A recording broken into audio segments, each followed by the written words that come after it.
Los cromosomas son las estructuras que transportan la información genética en las células. En los seres humanos, cada célula contiene 46 cromosomas, organizados en 23 pares. Cada cromosoma está formado por varias estructuras específicas, entre las que se encuentran telómeros. Estas son secuencias repetitivas de ADN situadas en los extremos de los cromosomas y su principal función es proteger la materia genético durante la replicación y evitar la degradación del ADN. Centrómeros son las regiones centrales del cromosoma, esenciales para la segregación de los cromosomas durante la mitosis y la meiosis. El cinetocoro es una estructura proteica que se forma en el centrómero de los cromosomas. Además, se encarga de unir los microtúbulos a los cromosomas.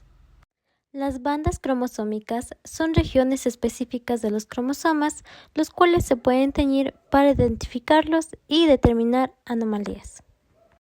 La constricción secundaria son las partes extremas de los cromosomas y contienen los genes que se transcriben como ARN. El satélite es una estructura de ADN que se encuentra en la parte más distal de algunos cromosomas. Está separada del resto por una región delgada llamada constricción secundaria. Contiene ADN repetitivo y suele tener genes que ayudan a formar el nucleolo, como los que codifican ARN ribosómico.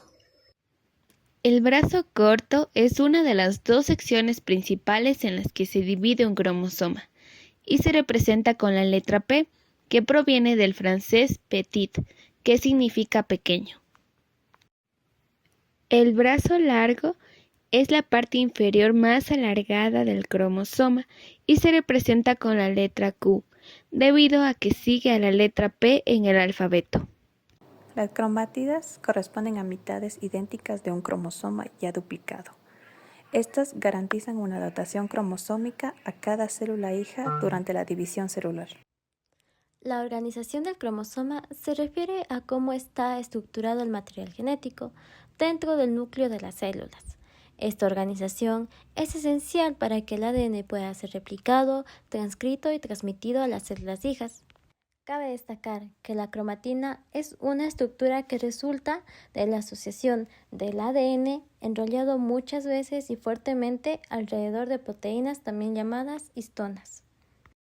El nivel más básico de organización de la cromatina está conformado por la asociación lineal de ADN con proteínas, denominadas histonas, lo cual se conoce como nucleosoma. Los tipos de proteínas que conforman las histonas son 4, que se van a encontrar en pares: el H3, el H2A, el H2B y el H4, llamándose así octámero de histonas. Posteriormente tenemos la agregación de otra familia de las histonas, la cual es la H1, la cual va a permitir que haya una mejor condensación y compactación de los nucleosomas, lo cual permite disminuir el espacio entre los nucleosomas, permitiendo que estos se compacten y se junten aún más. Como se puede observar en la imagen, el grado de compactación va aumentando hasta formar el cromosoma. A continuación se verán las fases de la división celular. Primero, la profase. En el núcleo, la cromatina se condensa. Se observan los cromosomas que se empiezan a duplicar y están unidos por el centrómero. Posteriormente se degrada la envoltura nuclear.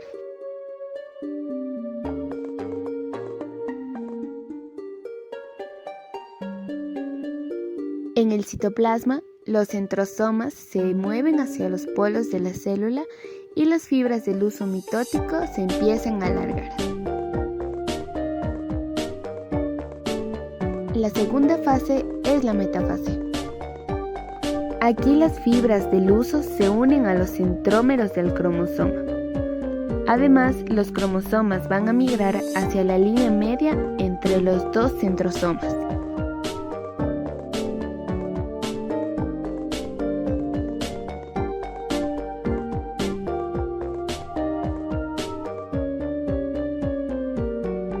La tercera fase es la anafase. Aquí el centrómero se rompe y las cromátidas se mueven hacia los polos opuestos. Ahora que están separadas, las cromátidas se denominarán cromosomas. La última fase es la telofase. Aquí los dos juegos de cromosomas se dirigen a los polos y se empieza a sintetizar la envoltura nuclear. Ocurre la división celular y se generan dos células hijas idénticas diploides. La meiosis es un tipo especial de división celular que ocurre en organismos que se reproducen sexualmente. Su función principal es producir gametos, es decir, óvulos en las mujeres y espermatozoides en los hombres. Lo más importante de la meiosis es que reduce a la mitad el número de cromosomas de estas células, para que, cuando se unan durante la fecundación, se recupere el número normal de cromosomas en el nuevo ser. La célula original, que es diploide, tiene dos copias de cada cromosoma. Al finalizar la meiosis obtenemos células haploides, que solo tienen una copia de cada cromosoma. La meiosis tiene dos divisiones celulares consecutivas, llamadas meiosis 1 y meiosis 2, pero antes de comenzar, como en cualquier división celular, el ADN se va a duplicar. En la meiosis 1 lo que ocurre es que los cromosomas homólogos se separan. Lo más destacado de esta etapa es la profase 1, donde los cromosomas homólogos se emparejan y se intercambian fragmentos de ADN en un proceso llamado entrecruzamiento o crossing over. Esto es muy importante porque genera variabilidad genética, es decir, hace que cada célula hija sea diferente.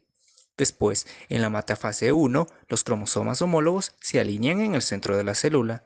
En la anafase 1 se separan y se dirigen a polos opuestos. Y finalmente, en la telofase 1 y la citocinesis, se forman dos células con la mitad de los cromosomas. Luego viene la meiosis 2, que es muy parecida a una mitosis.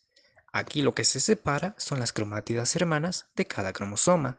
Al finalizar, obtenemos 4 células hijas haploides, cada una con la mitad del material genético y todas distintas entre sí. Esto es fundamental para la reproducción sexual, porque permite la diversidad genética y asegura que la cantidad de cromosomas se mantenga constante en cada generación. En resumen, la meiosis es el proceso que nos permite formar gametos con la mitad de cromosomas, que al unirse en la fecundación forman un nuevo ser con la información genética completa. Cromosomas metacéntricos, donde el centrómero está en la parte central del mismo, formando dos brazos de igual longitud. En los cromosomas submetacéntricos, este se caracteriza por el que el centrómero se encuentra ligeramente desplazado, formando brazos de diferente longitud. Los cromosomas acrocéntricos son aquellos donde el centrómero está muy cerca de un extremo, formando un brazo muy corto y uno muy largo. Y por último, los cromosomas telocéntricos, aquellos que presentan un solo brazo visible debido a que el centrómero está en el extremo del cromosoma.